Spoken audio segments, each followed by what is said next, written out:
Hi, I'm Mario Ariave with Utmost Performance Coaching. Thank you guys so much for tuning in. Start off with a question.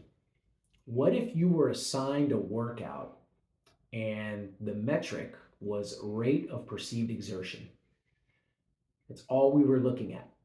That's all that was important. You got a scale from 1 to 10, and it told you, I want you to ride at this intensity for this amount of time. How would you feel about that? Do you think that you would be able to properly execute that workout? I think for a lot of people in this age of data and things that are measurables, we can measure sleep and nutrition, and we can measure heart rate and power and cadence and all these kinds of things. Rate of perceived exertion, there is no measurement other than the measurement that you assign to that particular number. So if we're saying, hey, ride at an 8 out of 10 or a 9 out of 10, well, Mario, what does that look like? Well, the follow-up question for me would be, what does it look like for you? What is an 8 out of 10 for you? Or what is a 9 out of 10 for you? Because you see, it could be different than what an 8 out of 10 or a 9 out of 10 might be for me or for somebody else. So it's not necessarily comparing apples to apples. And I think that's where a lot of people would say, you know what, I would have some real difficulty with that. Because I want to know, because I want you as my coach, I want you to give me the heart rate zones. I want you to give me the power metric.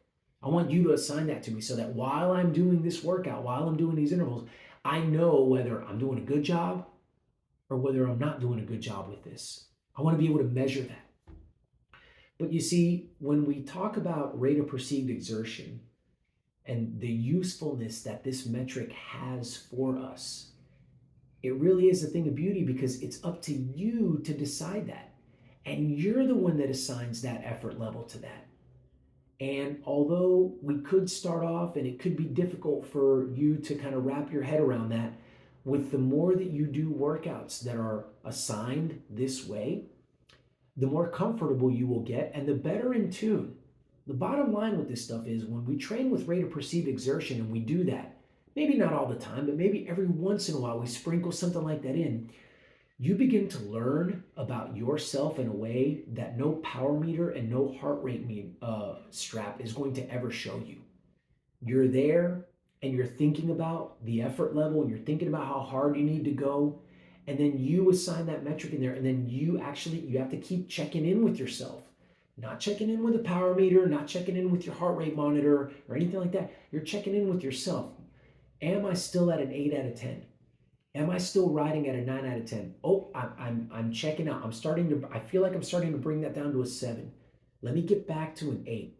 And this constant back and forth between essentially yourself and yourself, right, is very, very useful because it has so much application in a race scenario.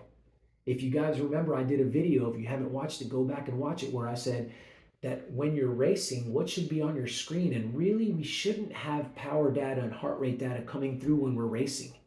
It really doesn't do us any good because when I'm racing, I need to be engaged with what I'm doing and staying in the present moment.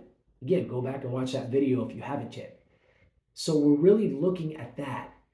But with rate of perceived exertion, we're literally working on that skill that we're going to need on race day. And so it would be beneficial to have some of these workouts in there every once in a while. And here's the last thing that I'm going to say about rate of perceived exertion. What if you're selling yourself short? What if your coach is putting in a certain power numbers or heart rate numbers, and then you stick to those? And have you ever settled? Have you ever thought to yourself, well, that power is good, so here I am, I'm okay. Or that heart rate, is good, so here I am, I'm okay. But with rate of perceived exertion, what if you're on a fantastic day and you want to push beyond that and you want to see what your limits are? And all of a sudden you may come back with data that you thought maybe you never could do. Again, not looking at it during the workout, but maybe afterwards. The other side of this is also true. What if you're just not feeling it? And what if that target that's been assigned to you is just a little bit too high? It's just a little bit too much for the day.